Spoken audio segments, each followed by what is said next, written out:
My name is Jessica D'Souza.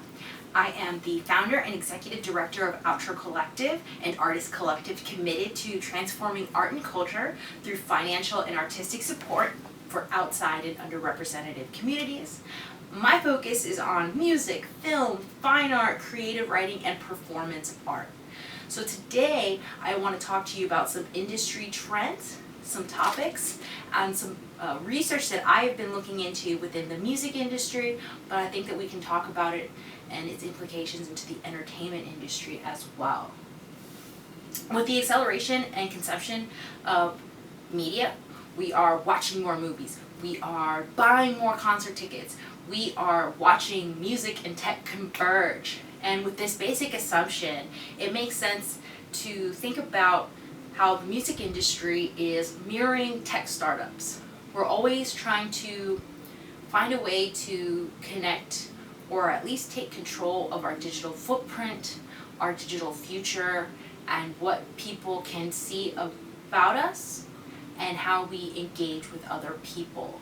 So throughout the 4 topics that I've chosen, which are, podcasts, music curation, accelerators and startups and within the music tech industry, as well as live video, we are talking about the way that people choose to consume media, their selection in terms of interfaces, and we're talking about social media, we're talking about the recording industry, we're talking about the tools that we're using, and it's going to kind of open up a lot of different things that go way beyond the scope of this particular video. So right now, I don't think that you can be an entrepreneur or a musician, an artist, a creative at this point without kind of considering podcasts. Right now, there are people like Robert Berry who are calling this the golden age of podcasting, with podcasts like Serial and This American Life. Everybody can find a podcast that suits their needs, whether it's self-help, comedy, music, radio, DJs, fiction. We are really trying to find our own niche and our own communities within these podcasts. It is a fantastic means of guerrilla marketing. Entrepreneur Magazine actually went out and talked about how to incorporate podcasts into your marketing. It's basically the new blog. It's easily consumable, and people can take these bits of sound that you create, and they can go and engage with it at the beach, when they're hiking, when they're just sitting in their cars waiting to get to work. It's kind of something that you can take away from the phone or from the computer, but you still constantly engage with it. So it's a great opportunity for creatives to offer their vision across multiple platforms and mediums. It's just as important, and it's mostly important as a promotional tool. Your fans become invested in you because they anticipate more and more content. It's when you start to ask different people, like Sarah Koenig, the producer of of Serial, they talk about it as kind of being a bridge between traditional forms of wireless radio and online radio. So it's kind of tricky to sit and listen to live video online and watch a radio show, because you have to kind of sit there and leave the tab open, and it's not as consumable as something that you can download directly off of your device, which is the main way that people are choosing to engage with this material. What we used to focus on as radio stations, we're going to call producers, content creators. So it's just like traditional radio production, in that we are competing with a lot of different mediums, we're competing with a lot of different content itself, but that really does suggest that, the lines of what is audio, what is storytelling, what is radio, it's all blurring. It's all digital media that we are consuming, and it's kind of the best time to be trying to make your own podcast, releasing your own content, whether it's, you know, your favorite music, a story that you're writing, a panel with your friends. It's a great time to get started. Another topic I wanted to talk about is music curation. It was a very, very, very big buzzword in 2015, and if you go on LinkedIn right now, you can find dozens and dozens of jobs for people that consider themselves curators.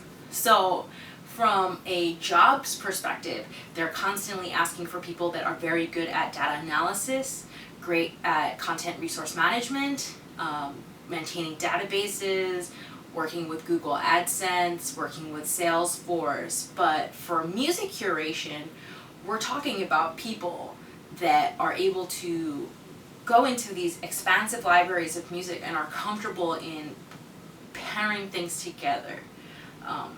In the anthropology of music, there's a really great quote from Alan P. Merriam where he says, "Probably there is no other culture that is so universal, that permeates and affects and shapes human behavior as much as music." When we talk about our music experiences, with streaming music in particular, it's not just the song, it's how we create memories around those songs. So when we're cooking, we're listening to jazz music. When we're going to party, we're listening to trap music and techno music and dance music. Maybe when we're working out, we listen to some, you know, heavy hip hop.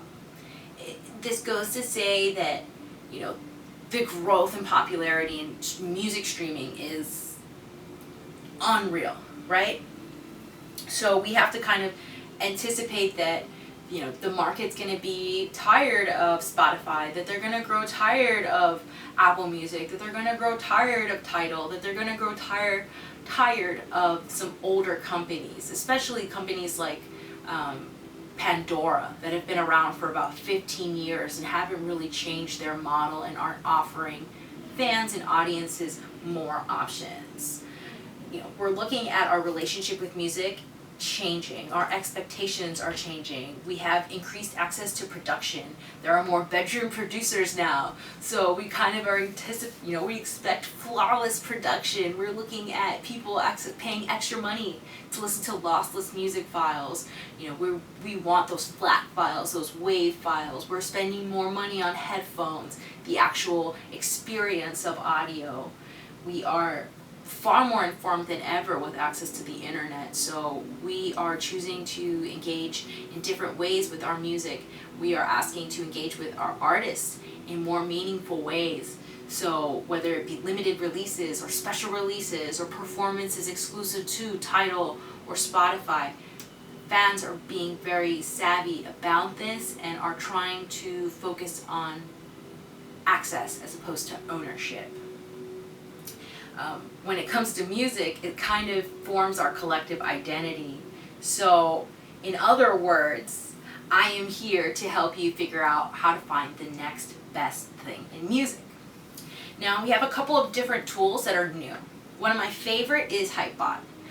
With Hypebot, you can follow your friends through Facebook or Twitter, but you really get to listen to new music, follow artists that you like, see what's new.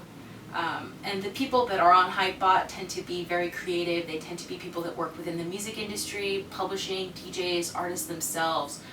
So you're kind of getting these really cool perspectives. You're kind of trusting their vision, kind of taking that in, and you get to create your own lists of songs that you like, artists that you actually want to follow.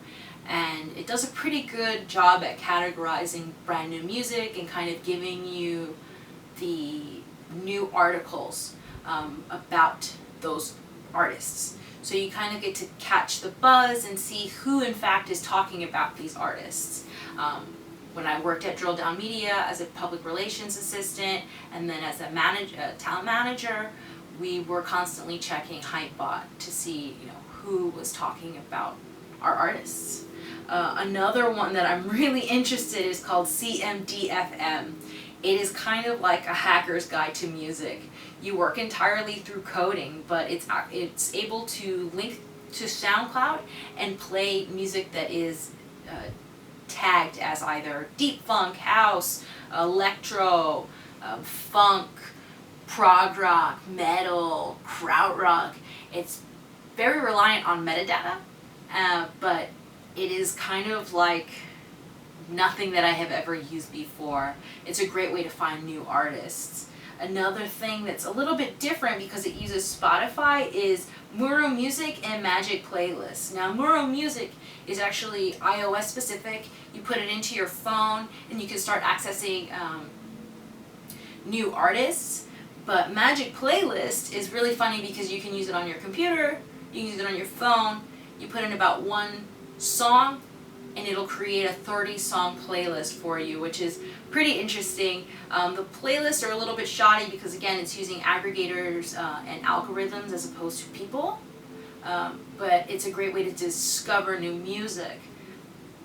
As we now know, we want to be able to kind of create these experiences for our fans and for our audiences. So being able to go and look for the next thing is going to be pivotal.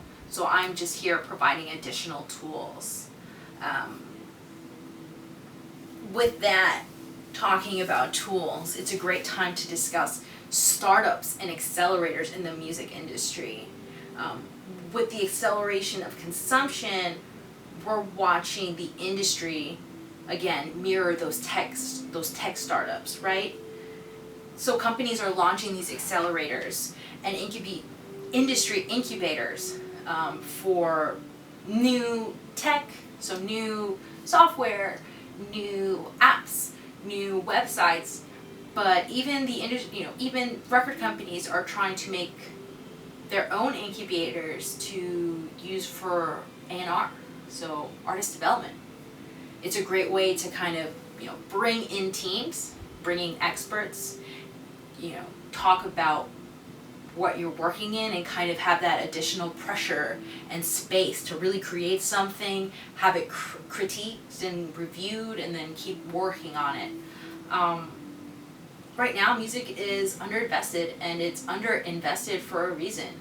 In a Quartz article by Amy Wang, they discuss, Silicon Valley's exploration into the music industry, and the consensus is that it's a tough category to make more money in. And there are a lot more music startups that are really similar. So, we're talking about tech startup companies looking at the music industry as a place for investment. So they're looking for startup companies that have, solutions for copyright management, curation technology, new types of at-home and mobile phone music experiences. So they are asking, the CEO or the former CEO of Twitter and Spotify, executive Bob Mozdowski, was talking to Hannah Karp from the Wall Street Journal, and he straight up asked for these technologies. He's like, we need these tools. We have the money. Let's see Silicon Valley and Hollywood converge. There isn't probably a bigger place for convergence of the entertainment industry and tech as big as live video. Periscope, Snapchat, Instagram, Facebook, these all include live video and are very, very, very popular with celebrities. The desire to engage with artists, celebrities, and companies alike is voracious. People want to have this exclusive experience. People want to engage in new ways with these people. There's currently 136 million users on Snapchat. 136 million users watching videos every single day. Periscope right now is probably doing the most interesting work because they're connecting fans and followers in real time, but they're also building archives of video. So you're not thinking too much about editing or creating these videos online and graphics and visual effects. You're just creating these videos in live time, and you are building a following, an archive, and content itself that you can use later. So that's probably one of my favorites. According to an article in American Salon, 74% of adults are using social networking sites right now, every single day. So I think that that's kind of important to think about Don Ressinger in eWeeks published an article where he talks about the components of success in video, and he really talks about being mobile centric and kind of thinking about the user and how the user is probably going to be, on their quiet time sitting with a phone, and probably, there might not be the right, Periscope or Snapchat might not be the right solution for your business or your company. One of my favorites for the music industry right now is actually called Chew TV. It is a live streaming service for DJs, aspiring and professionals. So you basically create your own channel where you can, have DJ battle sets. You can record your sessions live. If you're at a venue, you can have people watch you from the comfort of their home, so you don't have to stick to having a fan base exclusively in New York City, in Baltimore, in Miami. You can kind of talk to your fans worldwide, and that's kind of what I would be looking for in terms of technology. So I hope that what I offered you guys in terms of information is really helpful. I provided some links to my favorite curation, my favorite curation sites, a couple of articles, as well as any of the research that I've used in this video. If you like this video, please subscribe to my channel. If you have any comments or concerns, please feel free to contact me. You can check in the comments section and the about section for my social media handles as well as my contact information. Have a great day, and thanks again.